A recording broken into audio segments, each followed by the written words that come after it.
Chapter 11 of Tractate, Kesubos continues discussing the laws of a marriage contract. The first Mishnah says, a widow is supported from the property of the orphans. Her earnings belong to them, and if she dies, they are not obligated to finance her burial. That, her heirs, those who inherit her marriage contract's responsibility. The Gemara debates based on the practice of regions, if a widow is actually supported from the orphans.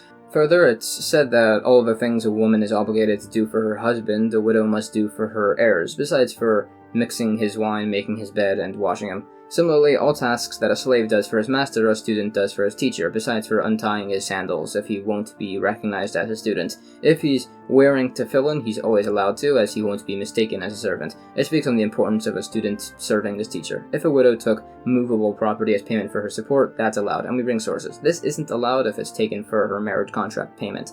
It's also said regarding retroactive sustenance, if a woman waits 2 or 3 years without claiming support, she has forfeited her rights to it. If the orphans claim they gave support and she denies it, it argues who has the responsibility to bring proof. It's debated from a number of sources. In regards to a widow selling her husband's property to get support, some say she sells property every 12 months, and she's provided for every 30 days. Others say she sells every 6 months and is provided every 30 days. And we bring sources which are debated. This was a discussion and says it's only from leftover lands that a woman can use to collect of her marriage contract. There are related points by general laws of sales, such as debate if a person sold land because he needed money and then found out he didn't need money, as to whether or not the land sale is now considered void. It's argued from a number of sources, and it's ruled that yes, the sale is now revoked. New Mishnah, a widow from either the first or final stages of marriage can sell her husband's property without consulting a court. Others disagree, saying if she was widowed from the first stage of marriage, she must consult a court, as such a woman has no legal right to sustenance, so therefore requires the court's approval. These points are debated on. New Mishnah, if a widow sold all or part of her kesubah or pledged it as security for a loan or gave it as a gift, the remainder can only be sold with the court's approval. Others say she can sell her kesubah in portions if she wants and sell the entire estate for her support without the court's approval. When she sells property for sustenance, she should specify so on the sale document.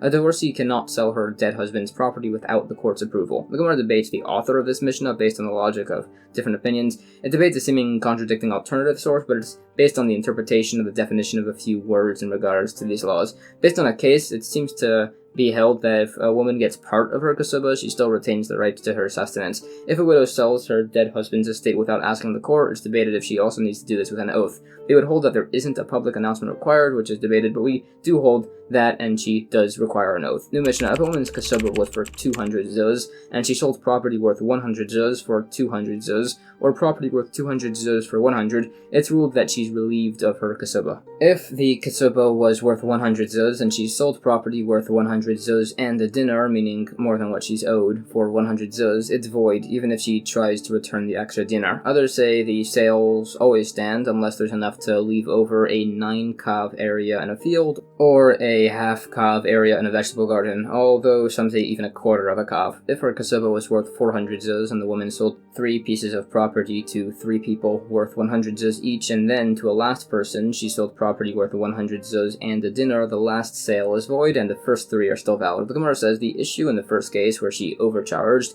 is where the widow sold land which doesn't have a fixed price at double its worth. So according to this opinion, they would hold that all of the excess goes to the heirs. It's ruled that if an item has a fixed price, the excess is split between the principal and the agent. If there's no set price, the excess goes to the owner of the purchase money. There are related cases discussed. The validity of these points are further debated, citing a few other relevant discussions. It further discusses related laws of an agent by sale and whether such an individual maintains his status even if he does something that was not requested. Some say that a sale is valid if the error was made by the principal seller, but if the agent made a mistake and was overcharged, the sender of the agent can say, "You did not have my consent to do that," making the sale therefore invalid. It brings sources for this point, and there's further discussion on this. New Mishnah, if a property was sold after being appraised by judges, but they undervalued or overvalued it by a sixth, the sale is then void. Others say the sale does stand due to the authority of the court. If there's a letter of inspection written, even if they were way off, the sale still stands. The Gemara debates based on this if an agent is like a widow's sale, whose sale is invalidated if it's off by any amount, or like a court sale, whose sale is invalidated if it's off by a sixth. It's debated and said to be like the sale of a widow, meaning if it's even a bit off, it's invalidated. There can be variation by an agent buying teruma, as people can separate it in different amounts. It's ruled that a court sale of being off by a sixth is invalid by such a case. This is discussed with variation by particular cases. It's further ruled that if a widow sells her dead husband's estate, the sale's guarantee falls on the orphans as it would if it was sold by the court. This is stated to show that property purchased from the court will be guaranteed. According to the opinion that we don't invalidate a court sale, even if they're off by a sixth due to the authority of the court, the sale would still be revoked if it was off by half the property's value. This for the discussion on these points and a few related incidents. New Mishnah. A minor girl who refused to marry a husband, a secondary rabbinically forbidden relative, and an Ilonis, an underdeveloped woman, sometimes defined as someone with Turner syndrome, do not receive a Kesubos payment, and they do not get the benefit from each other's property, nor do they receive support or old clothes. Regarding the Ilonis, if the husband married her knowing she was an Ilonis, she does receive a marriage contract. If there's another forbidden marriage, a widow marrying a Kohen Gadol, a divorcee marrying a Kohen, a mamzer, an illegitimate person marrying a regular Jew,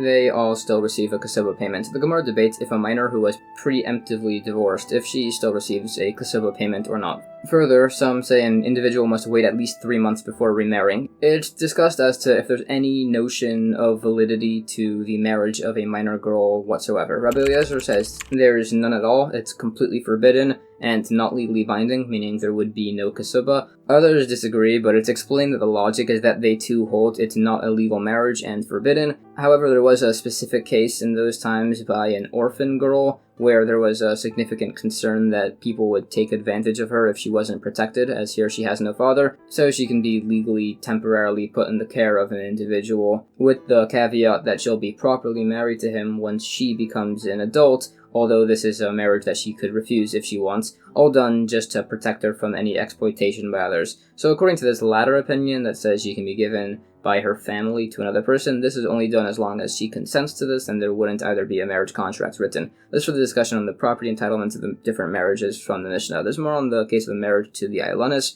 where the husband is aware of this prior, and it's compared to the case of a widow marrying a Kohen Gadol, where she does receive a Kesubos, and it's explained that's only if the Kohen Gadol was aware of her widow status prior to the marriage, and if he wasn't aware of this, there would be no Kesubos. And that's the end of chapter 11.